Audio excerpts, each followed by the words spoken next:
Hey, it's Sean from Wizardline Technologies. I thought I'd make a follow-up video to my onboarding preview video I made about a week ago. If you have not seen that, here's a link for that. There was a bit of confusion as to what forms you could use in the onboarding process. And so I thought I'd take a second.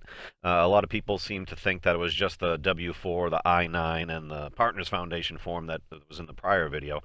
However, I wish to assure you that it is any form that you would like filled out can be done within the onboarding system that we have set up here. And so I just wanted to take a brief second to kind of show you around some more of the back end to show you exactly where you can import a form and just some of the customization you can do to get it to fill out properly. We are lucky enough to be using an account that has been on the system for quite some time. It is the Robert Taylor organization, and you can see all of the custom forms that they have entered into our system, that our system fills out and processes as part of their onboarding process. And so what I wanted to show you briefly was just kind of how you can add your own form to the system and kind of the ease and robustness, if that's even a word, of how that works. So the first thing you have to do is get a form in a PDF format. So you can convert that from a Word document or an Excel file. It doesn't really matter where it comes from, just as long as you eventually get it into a PDF file. Then you can upload it to the system. And so here we see kind of the main interface of adding a form to the system. And I'm going to show you around a little bit and kind of show you what you can do in here. And most of the editing of the form and the formatting of the form, if you will, should be done prior to this. However, we do have some robust abilities in here that allow you to make changes to a form that you import. So let's just say we didn't want, excuse me, we didn't want the top there. We want to go ahead and add an image. We'll throw in a logo. We'll upload that. We'll throw it on the field. And so what we've done is we've changed the header. Let's make this a little bit prettier by making sure it's nice and square. There we go.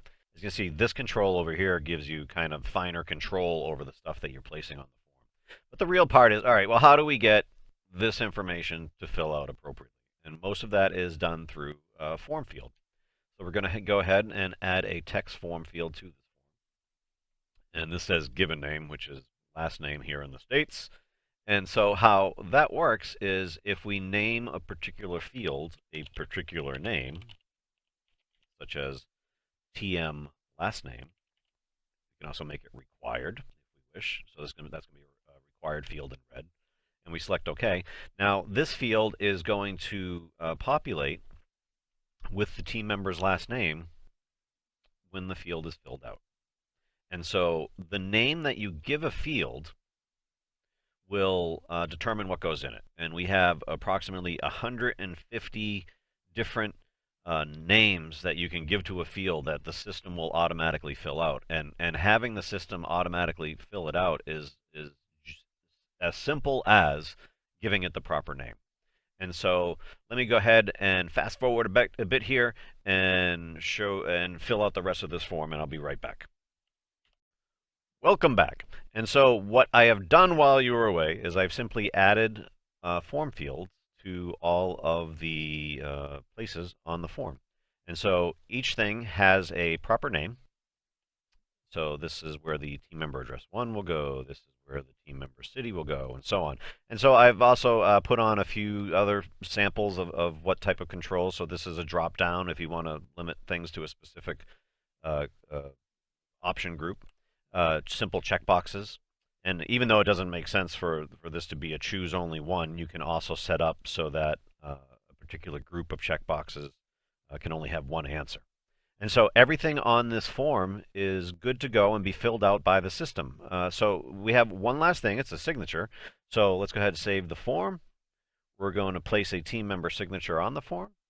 And now we simply put this wherever we want, wherever the signature is going to be. We make it as big or as small as we want. And so right there looks good. Save it. It is going to be, give it a name, PDF form example, and done editing. And so now that form is available on the system. And so we can go ahead and now create packets from the forms that we have on the system. So let's go back to Robert Taylor's organization and just check out. So here's a list of all of their forms, and then some master forms that are just kind of built into the system. And so you should always start a packet with a team member basic information. That's the form that they fill out that allows us to fill out everything else. And so you just kind of pick and choose what it is that you want to be included in the packet. So I don't know, maybe we do an agreement not to drive. This will be a store in North Carolina. So let's bring in a few other North Carolina things. And so what we do is we go ahead, we fill it out, we arrange it in the order that we want, and whatever order is shown here is the order that that the team member will fill out the packet in, and then we save it. And so let's take a look at here are the packets that are saved, and so let's just take a look at some of them. So here are all of the forms that are included in a driver packet for Delaware. And do we have an insider? We do have. So here are the forms for an insider packet in Delaware. And so what you can see from here is they take the employee all the way through their entire system. And so what I mean by that is they start off with a very simple MVR and background consent form.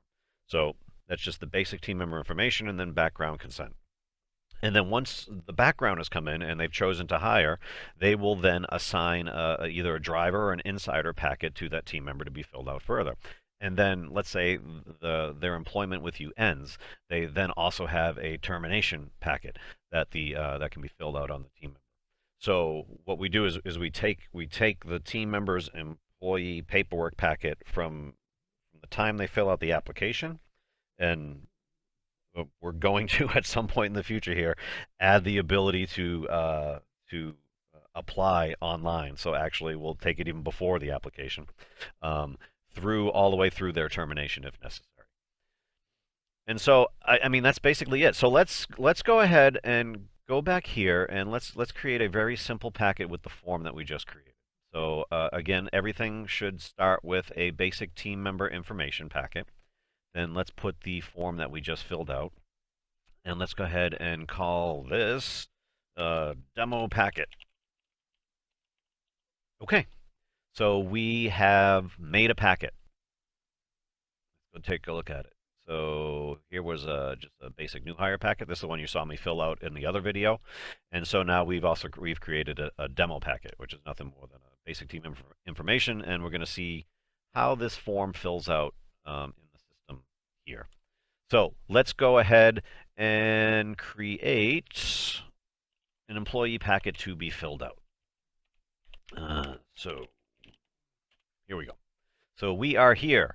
We're going to create a packet on store 3215. And the reason we're picking a particular store is because the store's information, if it's on a form, will automatically fill out as well as the employer information. So Pizza Properties of Indianapolis.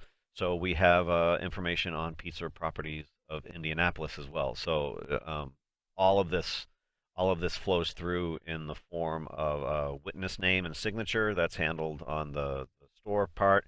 Employer information, that's handled on the employer part that we just saw.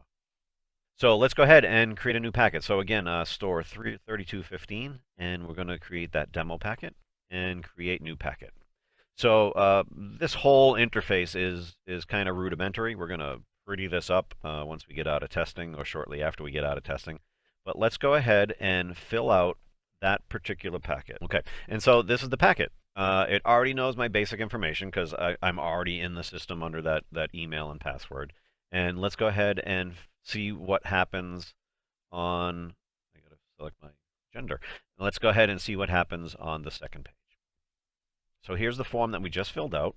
And as we can see, all of it's filled out for us, exactly how we would anticipate it to be.